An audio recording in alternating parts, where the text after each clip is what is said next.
Hey everybody. Okay, so we are in chapter 22, which is the like dealing with substituted benzenes, and that could be like a methyl on a benzene. I don't know. We'll talk about phenols in a little bit, various things on benzenes. All right, and we're talking about benzylic reduction, which the example is hydrogenolysis of a benzyl ether. Benzyl ether is just a benzene, ch2, and then oxygen, like an ether. Okay, so this is kind of where we were last time. I showed mostly this example of like an example of a benzyl ether. There it is, and how we can remove it to liberate an alcohol. And we're lysing. That's why it's called hydrogenolysis, the carbon-oxygen bond. And showed a mechanism. I'm not going to review that again, but it's just hydrogen absorbs the catalyst, and then hydrogen gets delivered, and it cleaves the bond. One thing I forgot last time is number 6, which is benzyl ethers as a protecting group. So you can add that to your notes. Benzyl ether as a protecting group. And this just showed an example of using this cool idea as a protecting group. So we can put it on, we can take it off. Putting it on is really easy. You use the Williamson Ether synthesis, and in this is a simple example of a synthesis. It's like, oh yeah, we have a bromide, and then we can attach this thing, which is a simple Grignard reaction, really. Make a Grignard, and then attach a 3-carbon piece that you don't attack an alcohol in a Grignard reaction, you attack a ketone, right? Ketones, aldehydes, epoxides. But the product is an alcohol. Anyway, so this is a very simple process. The only complication is, oh, we have a hydroxy group, and that messes up Grignards, right? So I showed kind of, I sort of showed like the first step and the last step. And the synthesis of an ether is really easy. A benzyl ether is NaH, rips off the proton, and then you have an O-, attacks the carbon, kicks off a Br. It's an SN2 reaction. That's all chapter 9, I guess. Williamson Ether synthesis. Anyway, and then the last step is our new reaction, the hydrogenolysis using H2 palladium. Okay. And then the last part that I forgot, or I didn't show last time because we were out of time, was, well, once we have the benzyl ether, how do we actually make the alcohol? And now it's just a matter of magnesium makes the Grignard, and then we can attack like acetone, which is 3-carbon ketone, and that gives the product. Okay, so that was an example of using a benzyl ether as a protecting group. Number 6.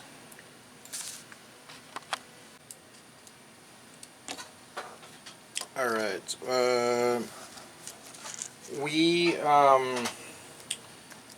Next we'll talk for about 3 seconds on naming phenols. We're not going to really go over this. This is something that's pretty easy to skip. What's a phenol? A phenol is a benzene with an alcohol, right? So that's called phenol. And if I was asking you to draw like 3 bromophenol, what do you think that would be? A phenol with a bromo at 3, which is also called meta-bromophenol, etc. So there's a couple more of these in the book. For the most part, I'm just going to skip this section. Alright. Properties of phenols.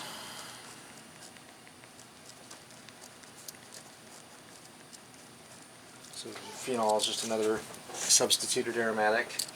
One of the things about phenols is they are a little more acidic than an alcohol. So if I have an alcohol, what's the pKa of an alcohol? Normal pKa of an alcohol is about 15 to 17 or so, depending on the various things around the alcohol. But a phenol is going to be more or less, it's a little lower. pKa is around 9 or 10. So it's a little more acidic. And the reason for that is, what's the reason for any acidity in organic chemistry? You don't look at the acid, you look at its conjugate base, right? So consider water, consider the equilibrium. So if water takes the proton, now you got O minus. Okay, and now we have the conjugate base and H3O plus, whatever. And there's a bunch of resonance stabilization of this thing. So it's resonance stabilization of the conjugate base, right? So, etc. We have a lot of these resonance structures, and resonance stabilizes things.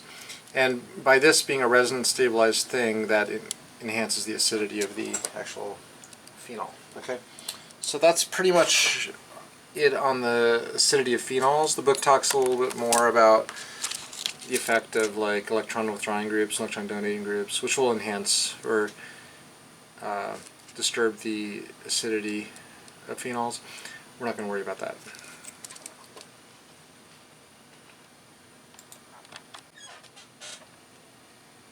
Okay, so yeah, phenols are a little bit acidic, and that's due to the resonance stabilization of the conjugate base. Let's talk about the reactions, which are always, I think, more exciting to me. We're going to talk about preparation and preparation of phenols. So how do you make a phenol? And also anilines, which an aniline is the like a nitrogen directly connected to benzene. A phenol is an OH directly connected to a benzene. So let's talk about phenols and anilines. And we're going to talk about a reaction, a weird reaction called nucleophilic aromatic substitution.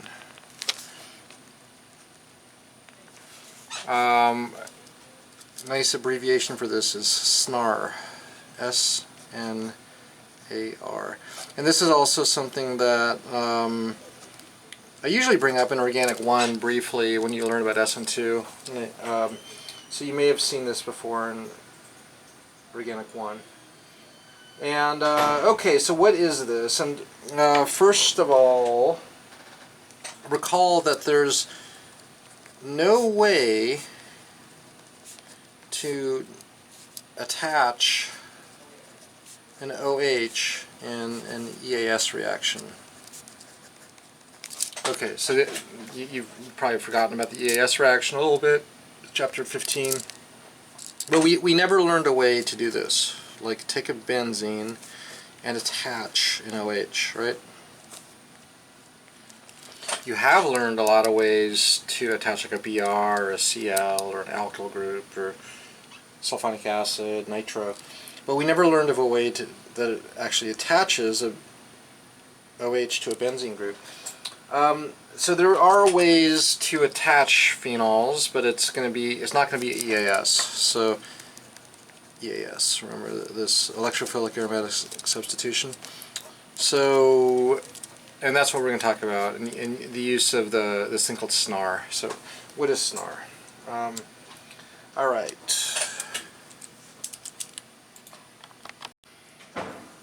Okay. So SNAR, substitution nucleophilic aromatic, is a totally different reaction than Eas that you learned about. This is just an example of it. And you may have actually seen this again in my Organic 1 class a long time ago. Okay, so if we have a molecule that looks like this, a nitro, benzene, with a leaving group at the 4 position, that could be like bromine or chlorine or something like that. And we react this with a nucleophile. So we'll show real examples of this, but I'll give you a hint. One of the ones you can do is like water, or like hydroxide OH minus, and that would make a phenol, or an H2 minus, which would make an aniline aromatic amine. Basically, this is a way to make or to substitute off a leaving group and replace it with a nucleophile.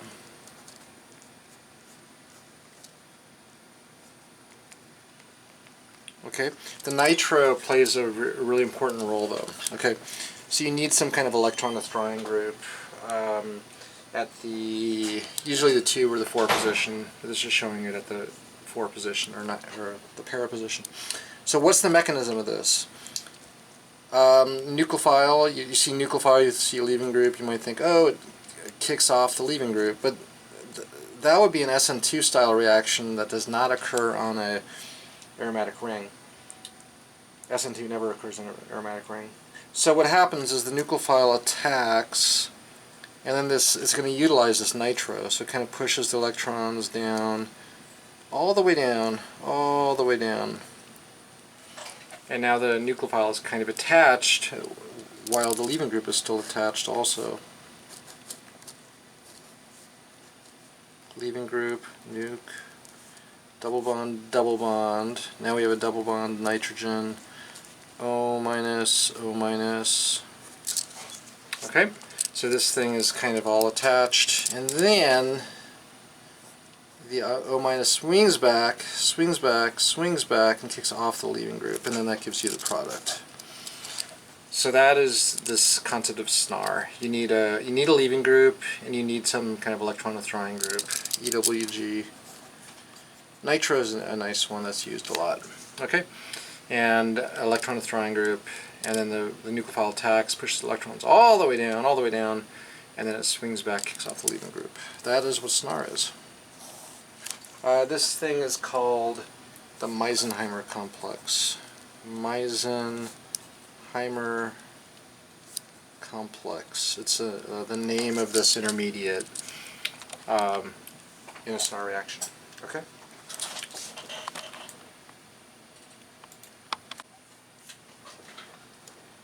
Alright, so we're still in the SNAR reaction, and I'll just show a couple examples. You don't need to show the mechanisms because you know what the mechanism is now. Chloro, nitro. So usually the 2 and the 4 position allow this. Here's just using ammonia, which is a nucleophile. This is a SNAR reaction, and the chlorine's a leaving group. Nitrogen attacks, pushes electrons onto either the paranitro or the orthonitro, but the net effect is you have a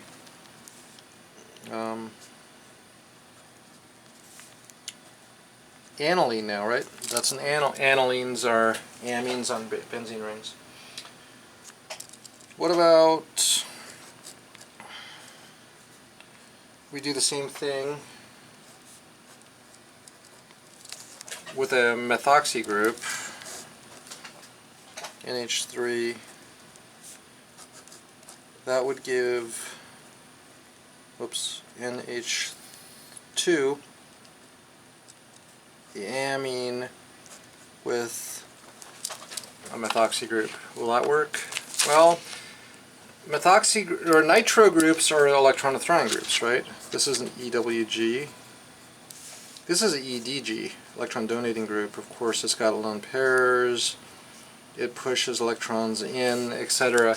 Anyway, this does not work because you can't use electron donating groups. You have to use electron withdrawing groups. So this was not good. Put an X there. NR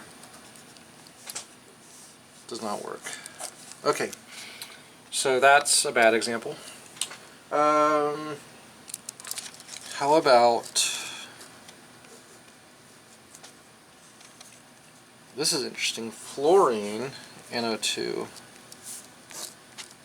And now let's use NaOH. And this is we were talking about phenols. Well, when hydroxy attacks, it makes a phenol. So I can't show the mechanism easily if I use a circle for the benzene, but of course it's the same thing. Sodium hydroxide would attack, electrons shift down to the nitro, and then kicks off the fluorine, and you get a phenol. nitro. So this is a SNAR reaction. Anything about this that seems suspicious? Like, can't happen. Well, fluorine, we don't see fluorine as a leaving group that often. That's kind of unusual. Like in an SN2 reaction, fluorine is never a good leaving group. But in a SNAR reaction, it actually works. The hydroxy group, it doesn't immediately kick off the fluorine. It attacks, kicks electrons down, swings back, kicks off the fluorine.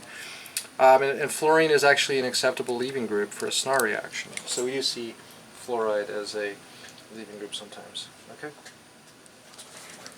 Just for SNAR, though.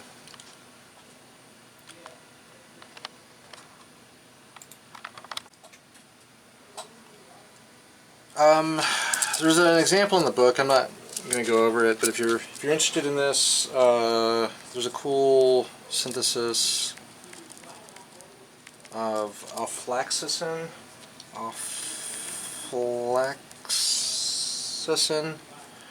which is a antibiotic, a pretty crazy antibiotic, and they do like a few SNAR reactions, like 3 SNAR reactions all together, and it makes one crazy product. And so if you want to read more, check out aflatoxin in the book.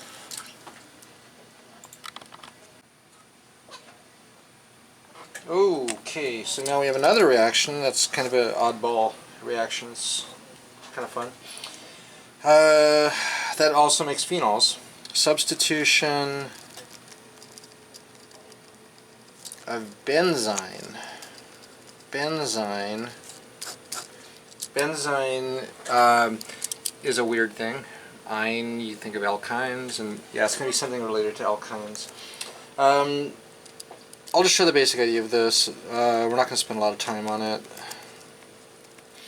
But if you have like chlorobenzene, and you treat it at very high temperature with sodium hydroxide, 340 degrees Celsius. Ooh, that's hot. It actually substitutes out, and you get a phenol. So another example of making a phenol that's not using EAS, but we're going to use something called a benzyne. All right, so I don't spend too much time on this, but it's a cool mechanism. We're going to use hydroxide as a base, not as a nucleophile. And it's actually going to kick off the Cl in sort of an E2 manner. It's like an E2 reaction from organic 1, right? To make something very weird.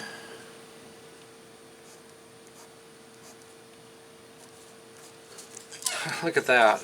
Look at that weird molecule. That's a triple bond. We made a triple bond. And this is what we call benzyne.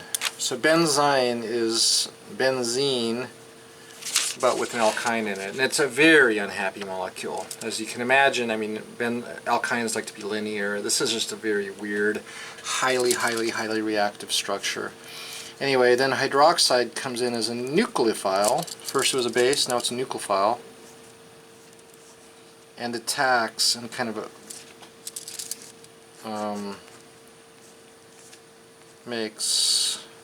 put your OH. What else is missing? Oh, double bond, and also dot negative. So then, like some water or something protonates that guy. Okay, so yeah, benzyne. It's weird, and it is another way to make things like phenols. It also works for to make anilines. So just one more example. Use BR this time. For anilines, I think you use like potassium, NH2, which is plus minus. Potassium amide. Does the same thing. Same mechanism, same everything. NH2. So you have some sort of proton source, but it does the same thing. Makes benzyne, and then NH2 attacks as a nucleophile, and then you protonate the benzene. That is an introduction to the concept of Benzyne. We're not really going to spend any more time on that one, but kind of cool. Alright, on to another kind of weird, cool reaction. Number 11. And the whole theme of this chapter is weird things you can do with benzene and substitute benzene. This is going to be called substitution of benzene. So we're going to be able to attach things to a benzene via diazonium salts. Okay, that's a weird word, right? Diazonium, we'll explain what that is in a second. Diazonium salts. Okay, what's a diazonium salt and how can you substitute a benzene with it? So this is just an example that shows the basic idea.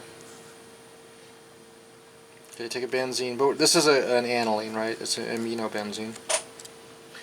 We're going to react this with HNO2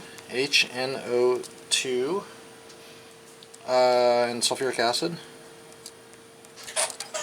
Alright, HNO2 and sulfuric acid. This mixture I like to just call HONO. We'll see why it's HONO. It's really HO and double bond O, but HONO is a good abbreviation for this. And what does that make? What does that make? And I'll show the mechanism in a second also. It makes something that looks like N triple bond to N plus charge. A weird looking thing, huh? N triple bond to N, and we have a plus charge in the middle. And I'll show a mechanism for this. This is what we call a diazonium salt. Aryl diazonium salt. Aryl diazonium is a weird word. Diazonium salt. Okay. And so it's not a super stable thing, but what's cool about this is it can be converted to like 1,000 different things. Like all sorts of functional groups, and bromines and chlorines and nitriles, all sorts of things. So we'll just say various cool reactions. We'll list all those reactions in a bit. And those reactions also are called Sandmeyer reactions. Sandmeyer reactions. Sandmeyer reactions. So the Sandmeyer reactions are all these cool reactions you can do to diazonium salts. Since I hate not giving you mechanisms for things, let's show the mechanism for how this actually works. So HONO is HO N double bond to O. I just kind of redraw it up there. As you can imagine, what do you think the mechanism might be? Well, you have a nucleophile. This thing has a double bond O.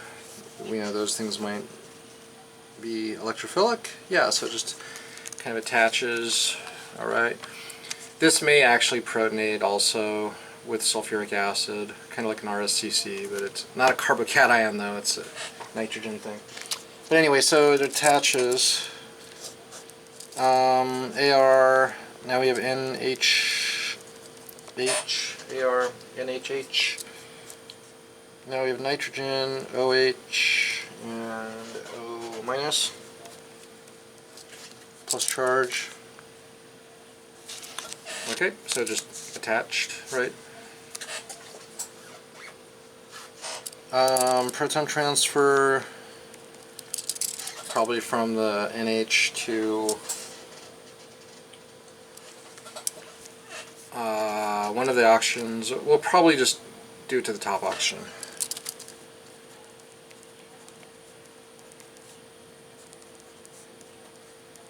Because now it's a leaving group. This kicks that off.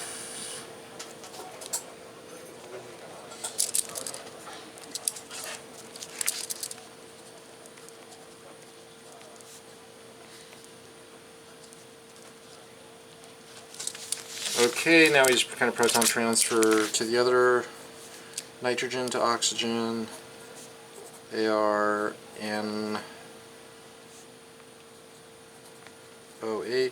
something kind of like this, and then, you know, we're in sulfuric acid, so that's likely to get protonated again, but I'm just going to kind of kick it all off there, and then that gives us the Diazonium Salt. So I think this mechanism would be a little nicer if you just start by adding an extra proton to from the beginning using sulfuric acid. But this is I just want to show you some kind of mechanism, and this is not magic. It's actually a pretty easy thing to show. All right.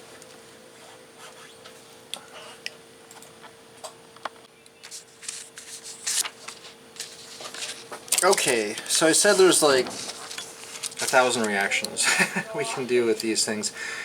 I present that a little later in the chapter. For now, I'm just going to show one cool thing we can do with that aryl diazonium salt. For now,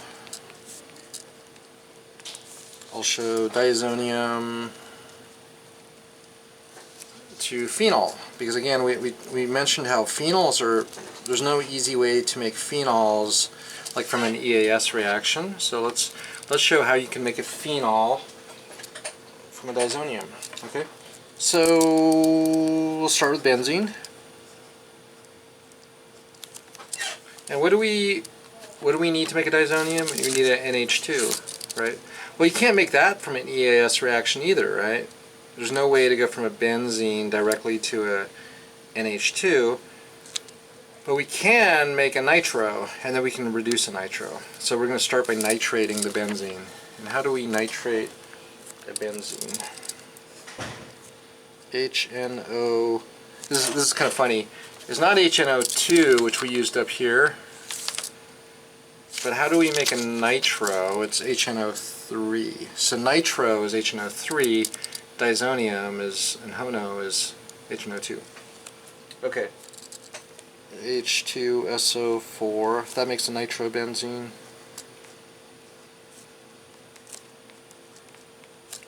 And how do we convert a nitro to an NH2? That was back in our aromatic chapter, H2 palladium. Okay, there's other ways to do it also, but H2 palladium is a good way to go from nitro to NH2. Alright, and then how do we make a diazonium? I'm going to start over down here. How do we make a diazonium?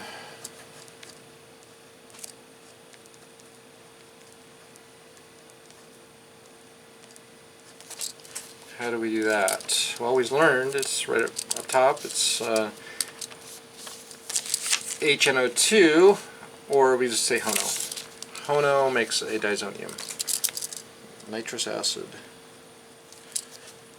HONO makes diazonium.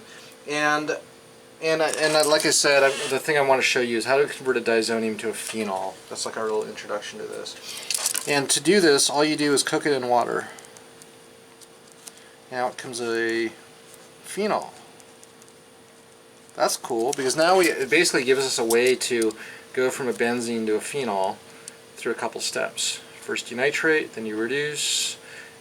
NH2 things can be made into diazoniums with HONO, and then water reacts to give a phenol. So, okay, and this is actually a really easy mechanism. How do we go from this to this? It's very easy. The mechanism is insanely easy.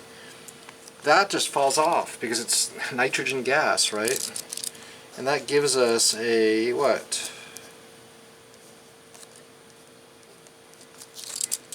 Carbocation. It's an aromatic carbocation, which are not happy at all. There's no resonance stabilization of those things. This is not a resonance stabilized intermediate. But anyway, water does attack it.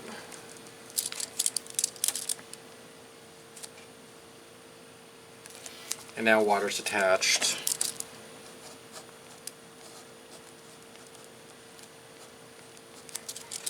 With a plus charge. And then lastly, lost proton.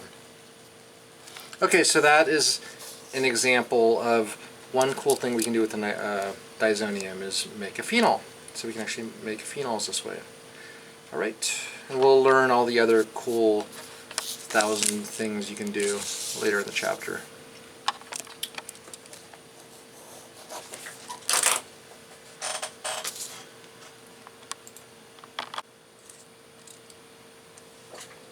Just on number 11, we'll show one more example real quick. How about a little synthesis where we're converting bromobenzene question mark over to 4-hydroxybromobenzene. How would you possibly do this in a multi-step synthesis manner? Well, this is actually not hard at all, because remember, what's the directing ability of a bromine? This is chapter 16, I think. Is it an orthopara director or a meta director? It is a orthopara, which is great because we want it to be para, and para usually overrides ortho. It is a deactivator, but that doesn't really matter. Just remember, this is an orthopara deactivator. Most of the orthopara directors are activators, but that's chapter 16 stuff. Anyway, so all we have to do is this whole sequence of HNO3, H2SO4, which attaches the nitro. Let's just directly reduce it then, H2 palladium. And that nitrates and reduces to make, I'm just going to abbreviate this now, the aniline. Hono will make the diazonium.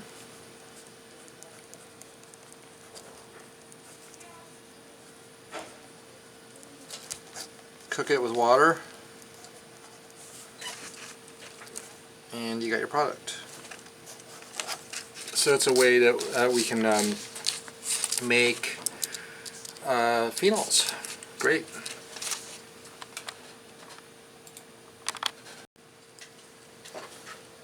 Alright, a little more on phenols. We'll call this section Alcohol Chemistry of Phenols. So we know about alcohols, we know some of the various reactions of alcohols. So do all those reactions kind of work on phenols? Well, some of them do. So phenols are weakly basic, so they're not strong bases. And if I take a phenol and I react it with water as an example, and I'm going to use phenol as a base and water as a proton source.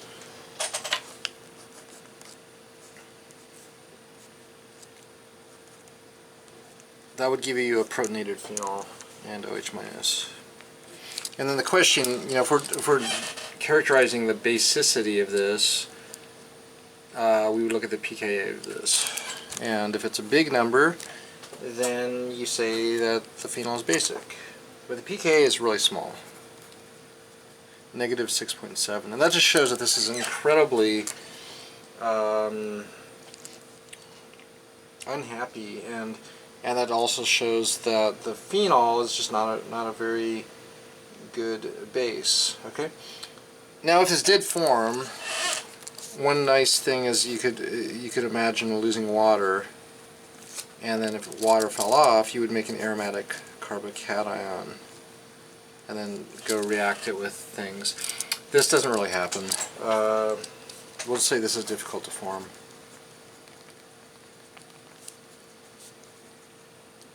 That's something you do with normal alcohols, right? Is you protonate them and then the water falls off and you have carbocations. This is not a very happy carbocation. Like I said, if you want to make an aromatic carbocation, that's usually done through that HONO thing, the Diazonium species. Okay, but we can protonate phenols in the context of a mechanism. Protonation of actually ethers. So it's not exactly going to be phenol. Alkyl phenol ethers. It's a little different. Allows ether cleavage. And this is something we've learned about before also. Just, you know, almost every ether can be cleaved with protonation, like treatment with acid. So this was something you did see before, and I'll just mention it again. Like if I have an aromatic ether with a methyl group right there, we can cleave this.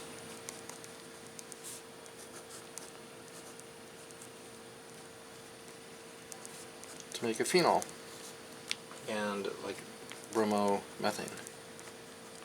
How did that work? This is just plain old ether cleavage chemistry, which is the oxygen grabs the proton, protonate it, and then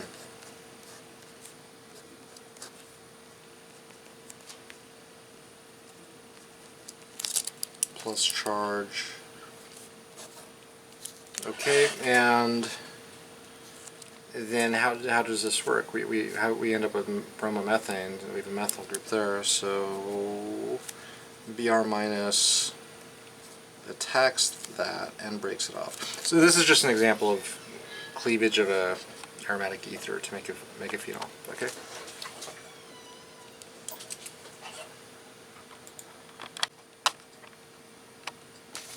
Okay, we can also go the opposite way. I can make alkyl phenyl ethers by that Williamson Ether synthesis thing we talked about before.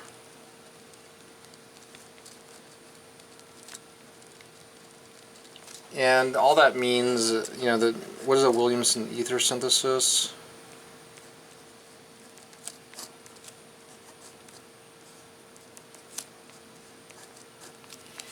It's a way to make ethers, and all you got to do is take off the proton and go attack electrophile. So usually, like NaH is a great base for the Williamson. NaH, not OH, NaH, and then like bromo, alkyl halide or something like that. So take off the proton, and O- attacks, kicks out the leaving group, and that's the Williamson Ether synthesis. Another thing you can do is phenols to make esters.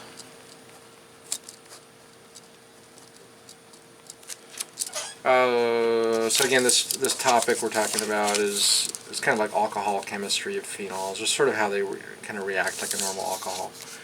Well, how do you convert an alcohol to an ester? You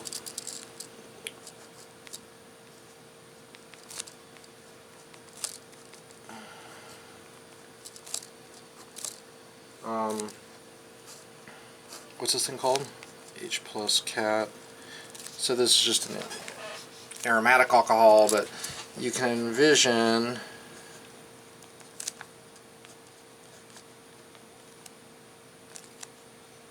this is the same reaction of a normal alcohol. Where did we see this again? It began with F. Something esterification, right? It's just a different kind of alcohol, but this is the Fischer Esterification. I'm not going to review it because you know this. And it's just another example of a phenol acting kind of like a normal alcohol. The mechanism is the oxygen grabs the proton, and you have RSCC, then this acts as a nucleophile, attacks, proton transfer, etc., etc., and then eventually you get your ester product. So yes, in a lot of ways phenols act like normal alcohols.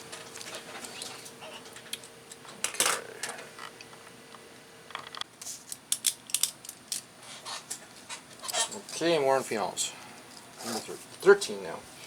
Eas Reactions of Phenols, which is, you know this stuff already. Probably forgotten it, but we did talk about Eas Reactions of Phenols. And then this idea of reaction or reactivity modulation was something we talked about also, I think in chapter 16, 15 and 16. Okay, so just as an example, if you might remember, you know, a phenol as a directing group is an orthopara director, right? Orthopara, but is very major activator. We talked about the different groups of activity, and this is like the biggest, the strongest group. It's the strongest activator. Okay, so when you react this with like Br2 and FeBr3, it's an orthopara director, and normally you'll just get the mono bromo, but this is going to go crazy and give you like a tribromo compound. That's what we learned in chapter 16. It doesn't stop. It puts the para on, it does the ortho, and does the other ortho. And so it's usually bad, unless that's actually what you want. But what's this idea of reactivity modulation? That's what we talked about also in chapter 16, was we can maybe turn the OH into something else, like kind of protect it, and make it slightly less active. So if I want to make a single bromo on there, you just, you know, kind of temporarily deactivate the OH, do your thing, and then return it back to an OH. And the way you do that is, the way we learned was NaH, methyl iodide. So a ether, methyl ether. So is a Williamson Ether synthesis. Okay, so this is orthopara also, but it's slightly less activated.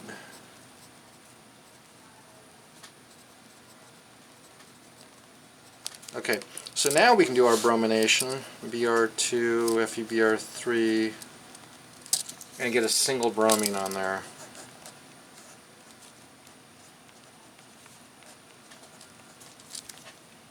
And then how do we cleave an ether? Well, we just saw that, right, a few seconds ago. How do you cleave any ether? Usually a nucleophilic acid like HBr or like HI or something like that, which will cleave it. It's protonate the oxygen, and then the Br or iodine attacks the methyl. Yeah, and there we go. That's how you. That's a way you can kind of temporarily demodulate or deactivate a phenol, so you can attach a single thing at the para position.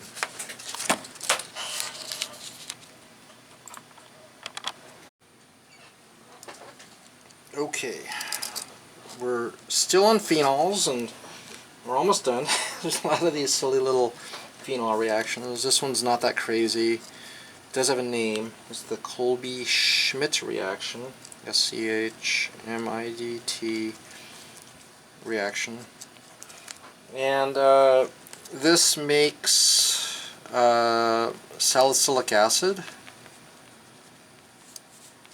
which is the critical precursor to aspirin. So, and aspirin, of course, is probably one of the largest selling pharmaceuticals in the world. So anyway, this is just another phenol reaction. Not that crazy, but we just gotta mention it and show the mechanism. Okay, so just take phenol. We're going to react with K2CO3, which is a base, potassium carbonate, and CO2. And all the Kolbe-Schmidt does, actually, I think we need a little bit of H3O at the end. All the Kolbe-Schmidt reaction does is makes the carboxylic acid at the ortho position, which is weird because this is actually going to be an Eas reaction. And Eas usually puts things at the para position, so something a little weird happens, but not that bad. Alright, so the way to do this, the base is, you know, one of these oxygens just takes the proton. Okay, that's easy. Just deprotonate the phenol.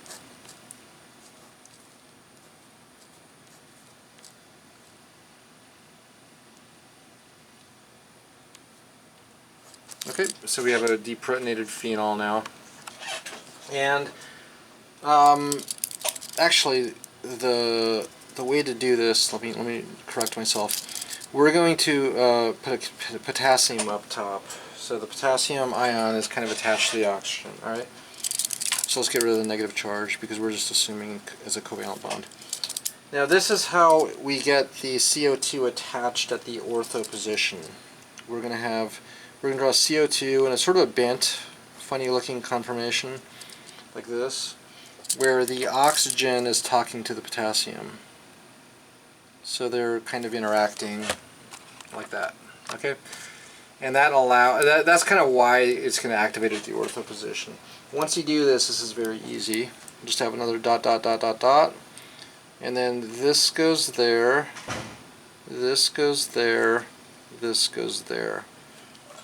And that is how the CO2, which is going to turn into the carboxylic acid, gets attached to the ortho position. Okay, so what does that give us now? This is kind of like a weird Eas reaction. You get a ketone, now you have a potassium salt, of your carboxylic acid. All we do now is grab the proton with the base, B dot dot, grabs the proton, re-aromatizes,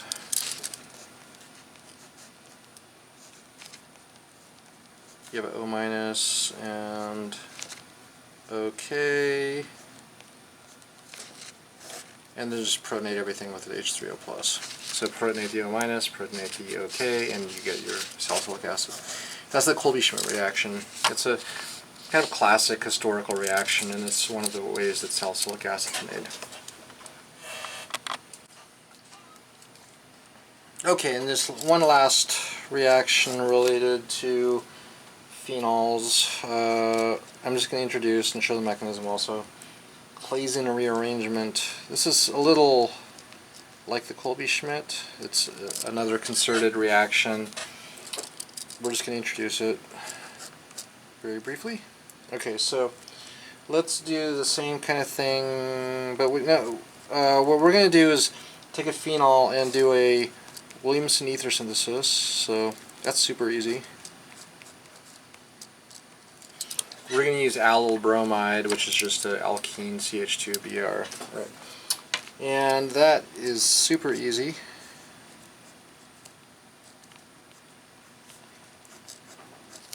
How does that work?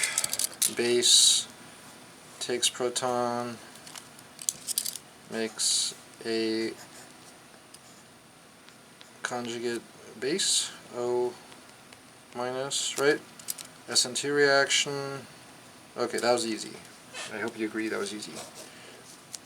That's not the fun part. The fun part is if you cook this to a high temperature, a couple hundred degrees, you end up with OH and then an aryl. The aryl group actually migrates down to the ortho position. So something happens weird where it's like, oh, that thing gets moved over down to the ortho position. Not that crazy, but it's just a fun little mechanism. Alright, so how does it work? It's pretty straightforward. All I'm going to do is rotate this downward.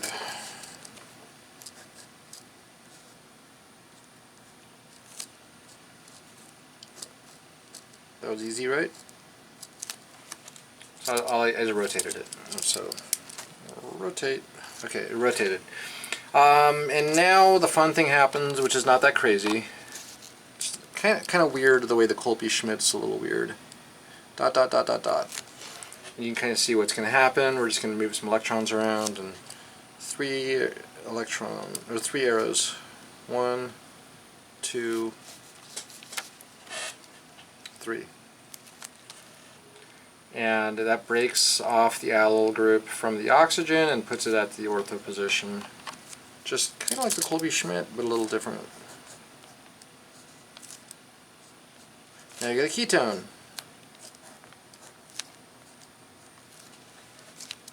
With the ortho with the aryl at the ortho position. Base takes proton and you're basically done.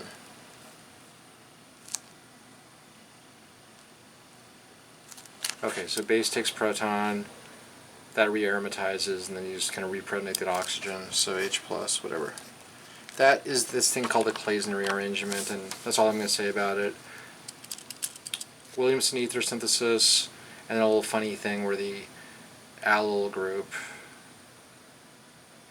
gets migrated to the ortho position. And you're done.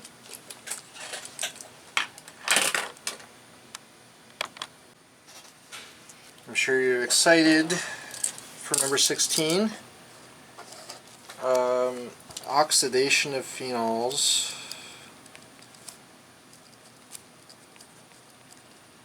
And the reason you get excited about it is we're going to skip this one. Okay, so it makes something called a benzoquinone, and we just don't have time for it, so we're going to skip this one altogether. Number 16 skipped. If you want to read about it, it's in the book.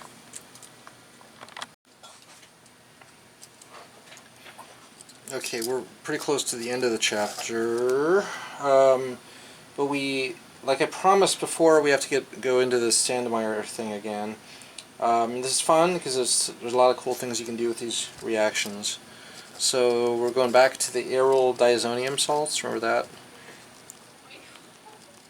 That was the weird N triple bond N thing. Diazonium salts, and this idea of Sandmeyer reactions, which I said there's 1,000 of them, but I mean there's like 5. Okay, so I'm just gonna quickly just pretend we have a benzene, ARH, or aromatic thing. Let's just show how we make this diazonium thing again, and I'm just abbreviating the structure. We nitrate HNO3, H2SO4. That's how you nitrate. It's a old reaction. Makes nitrobenzene. How do we reduce the nitro to an aniline? H2 palladium. There's other ways to do it, but that's the easiest one. H2 palladium makes the aniline. How do we make the diazonium? Remember that? That was a couple sections ago. How do we make the diazonium? We use HONO. Usually in maybe a little bit of acid or something, but that makes the diazonium. And what was the reaction you learned before? Because we only learned one reaction before, and that was if I want to make a phenol, I can do that by just cooking this with water, H2O and heat. And at that point I was saying, well, you know, there's a bunch of other reactions, and you know, we'll just present them later. So now's the time to present them later. And I'm just going to show, well, we'll show a couple of the cool ones, all right? No mechanisms, that helps you, but we just got to learn what the reactions are. First of all, copper chloride, CuCl. Any guess what that's going to make? It just makes a chloride. It just converts the diazonium thing into a chloride. So that's cool. That's the first one. Kind of boring. It just makes a chloride. What about copper bromide? What do you think that's going to make? It makes a bromide. So these are these things called Sandmeyer reactions. What about copper cyanide? What do you think that's going to make? A nitrile, which is super cool. Why is it so super cool? Because nitriles have 1,000 things you can do to them, right? We can make ketones. RMGBR. Make ketone, right? We have lots of things we can do to nitriles, like make ketones. What else can we do to nitriles? Anything else? We can attack with R, we can attack with H-. Make amines.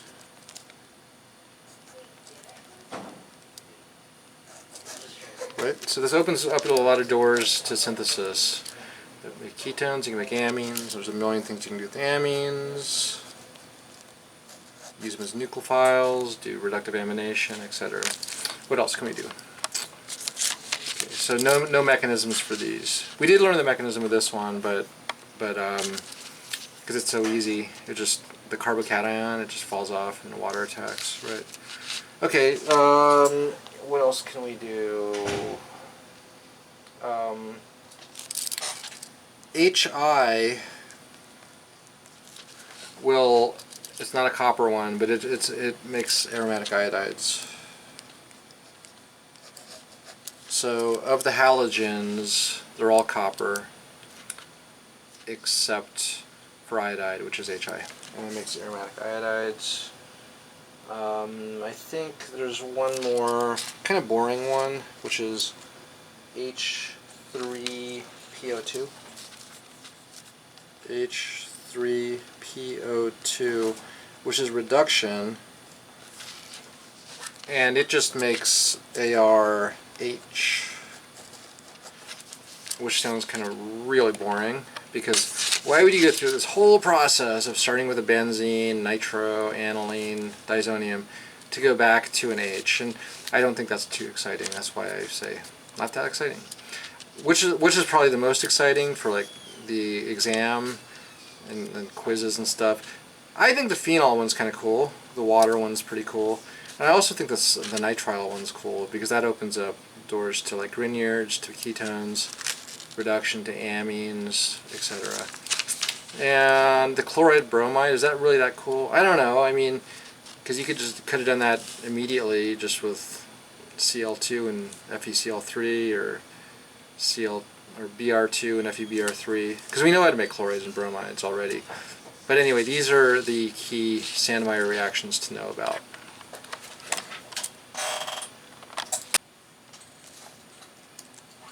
Alright, so let's show in a synthesis example how you might use this kind of fun new diazonium stuff.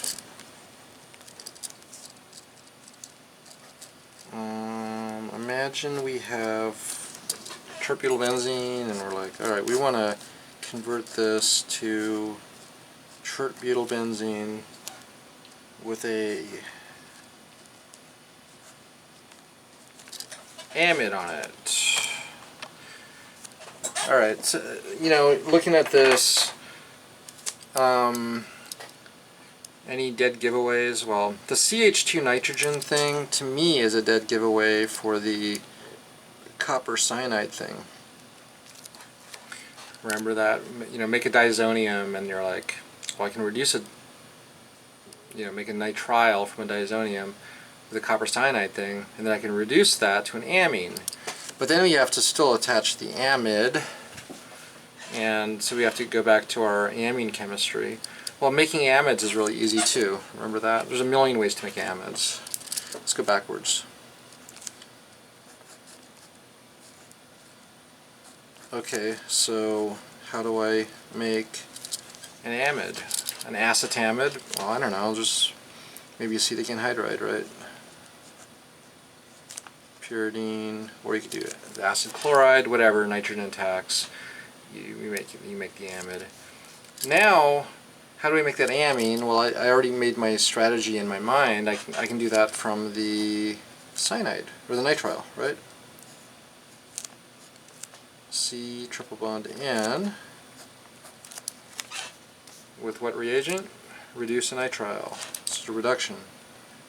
Lithium, aluminum hydride, water, or something, right? Now you can attach that nitrile. Oh yeah, another thing to realize from the beginning is, well, this is para. This whole thing's para to that, which is cool because this is an orthopara director. All the alkanes, remember, methyl, ethyl, tert-butyl, whatever, these are all orthopara directors. So that helps us. So whatever gets attached will be probably at the para position. Okay. So, yeah, this nitrile can be reduced to the amine. Alright, everything's cool. Now it's like, how do you make a nitrile? Oh, look up top, and we saw from a diazonium you can attach a nitrile. So, So N triple bond N plus tributyl. Cool. What's the reagent? To go from a diazonium to a nitrile? Copper cyanide, which was up top there also. Okay, so now it's just a matter of making diazonium. We've done this a few times now. We'll go in the forward direction. Nitrate, HNO3H2SO4.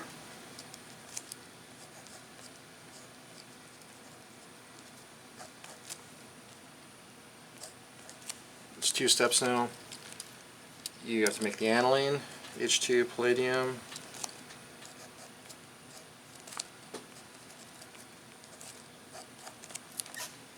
And how do we diacetate? Make the diazonium? 4 letters. Oh no. Maybe some acid also. But yeah, that's how we approach this kind of problem. So just really make a diazonium, make a nitrile, reduce it, and then make an amide.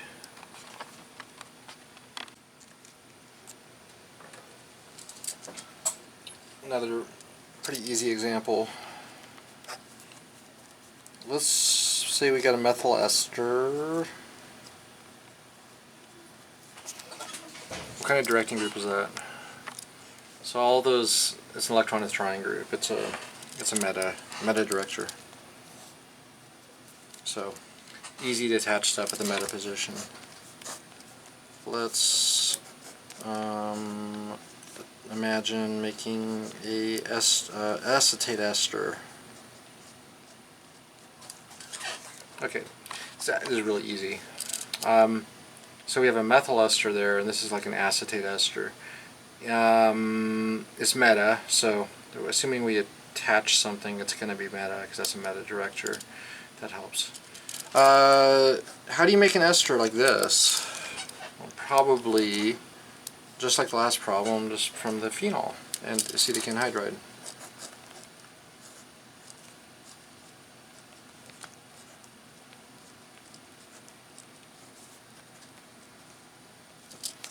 That's super easy. Methyl ester. Okay. How do you make phenols? Well, we're highlighting the diazonium stuff right now, and of course you can make a phenol from a diazonium. With what? What was the conversion? This is the first reaction you learn of diazonium, it's just water heat. Now it's just a matter of this ester to the diazonium. It's those 3 steps, which we just did in the last problem. Nitrate, reduce, hono, and that makes that, okay?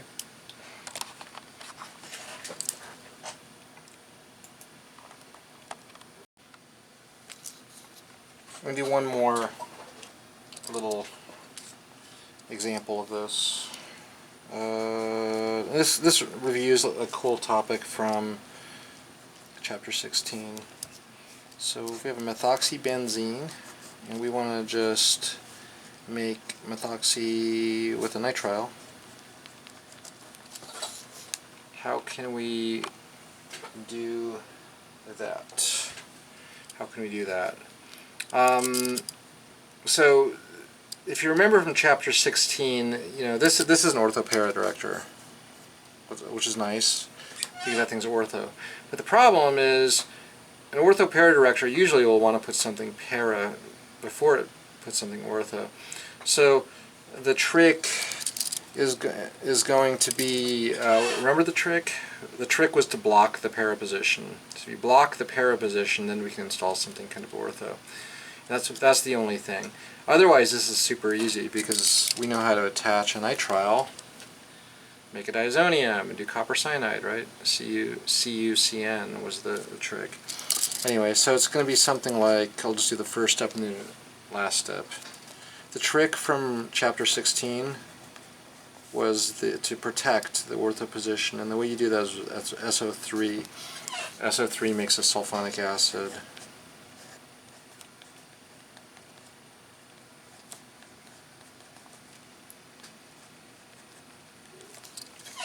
that's a protecting group, basically, for the aromatic ring.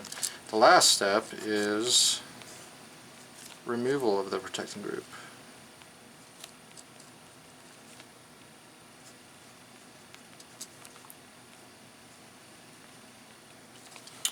And that was like acid and heat or something. That was the deprotection, which kind of knocks off that sulfonic acid. Okay, at this point, this is super easy now. This is just going to be the 3 steps, you know, our standard procedure now. Nitrate, HNO3, H2SO4, which nitrates, then we reduce, then we HONO, which will make the diazonium, right, the N triple bond N, and then how do we attach the nitrile? It is copper cyanide. Okay, so anyway, that's another example of this sort of synthesis type problem. A multi-step synthesis of an aromatic, kind of using a little bit of the diazonium stuff. Alright, so in the remaining time, we're just going to introduce the next chapter, which is chapter 23. It's going to be related to kind of what you know about enolates, right? That we learned about that in chapter 18. But this is going to be ester enolates. And we're going to learn a reaction called the Claisen Condensation. Which is kind of like the aldol reactions. Remember the aldol reaction? It's going to be kind of like that.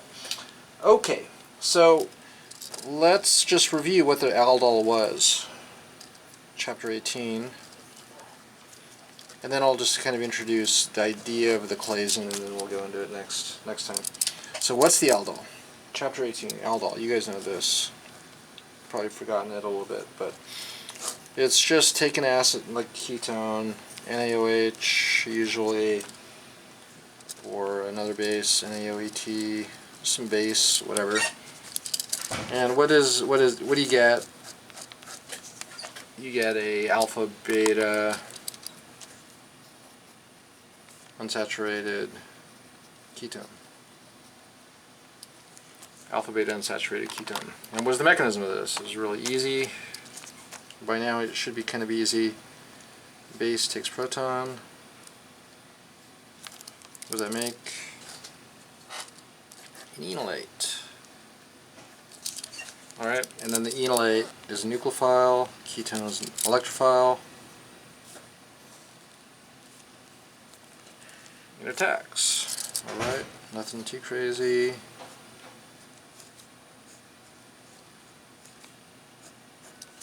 Right? Those things are attached. Protonate, whatever, H2O.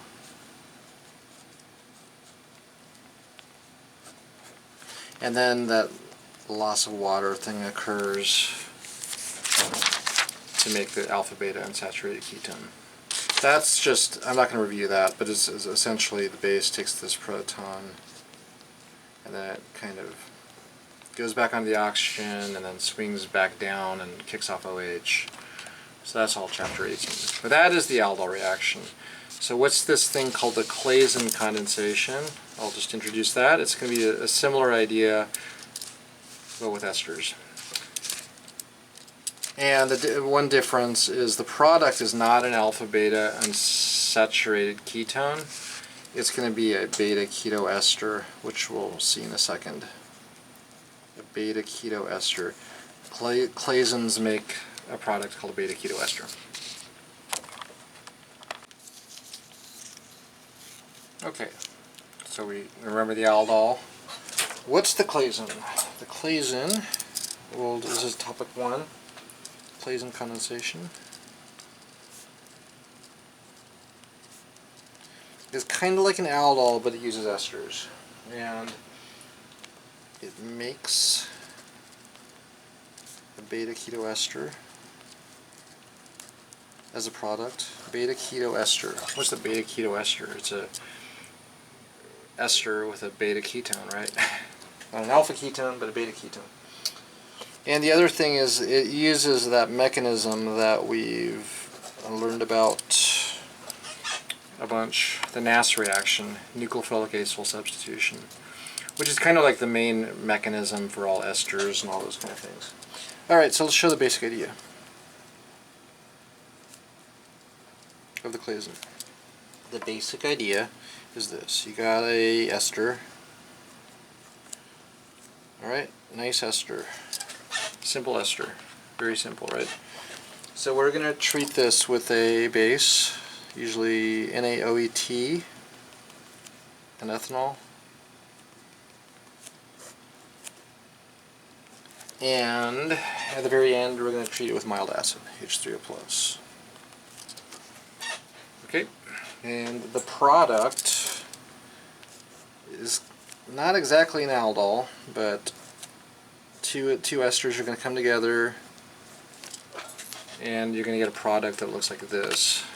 What did I say this is called? A beta keto ester. Do you see that? Beta. It's an ester with a beta ketone. Beta keto ester. The mechanism is not going to be that far from the aldol, so if you know the aldol, this won't be that crazy.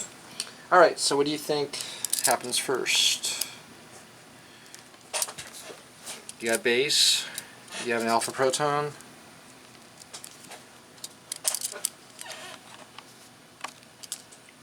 just like the aldol, you take the proton, and you make an ester enolate. NaOET is a base. Alright, just make an enolate of that ester. It's the same idea as a ketone enolate. These steps are in equilibrium. Okay, so we have a ester enolate. Alright, now this is going to react with another ester.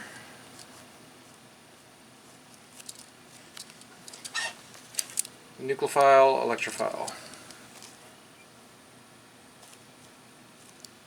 Okay, and remember what the reaction is when you react with an ester. It's usually going to be electrons go up, and then we'll see later the electrons go down and kick off the ethyl group.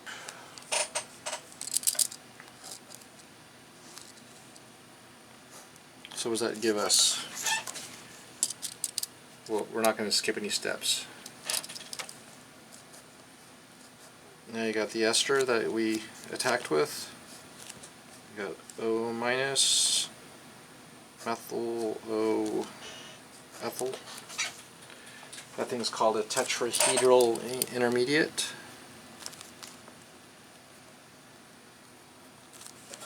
Tetrahedral intermediate. This thing is called an ester enolate.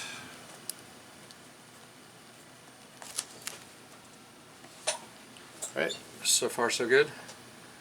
Now the O minus, this is all the Eas reaction. Remember Eas? New electrons up, now electrons go down, kick off the leaving group. And that gives us, we're still in equilibrium, kind of the product. It actually is the product, but there's going to be a little bit more that occurs next, and I'll explain why that all happens in a second.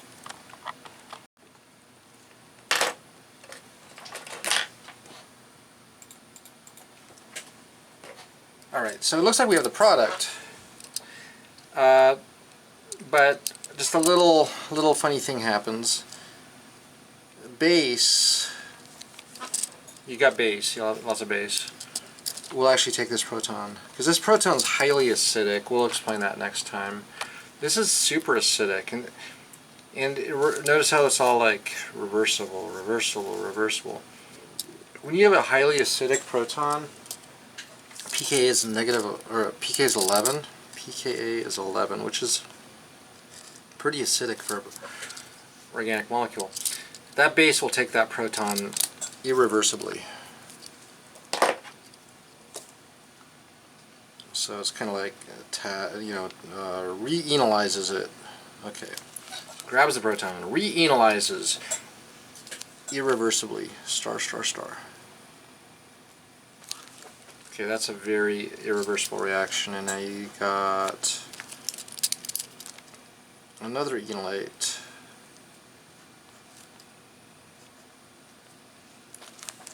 Okay, so it makes a new enolate, and then at the very end, what's the last step? We add acid, and then it returns back to the product. So it's like,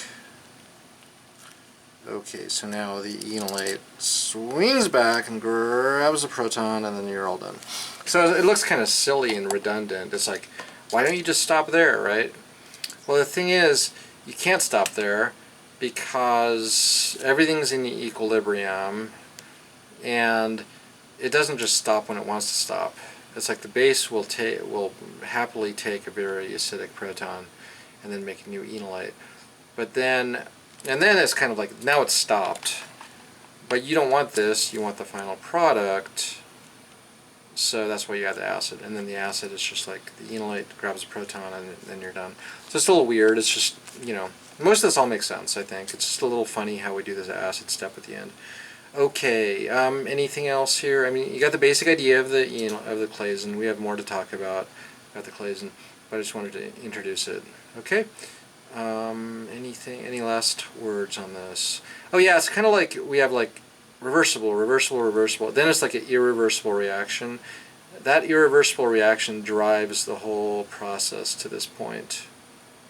And then we have another irreversible reaction with that acid, and that gives the final product, the beta keto ester. Okay, so sorry, there's a lot we talked about here, but I did want to get to this point of just introducing the Claisen, and then we'll be able to continue next time with the Claisen.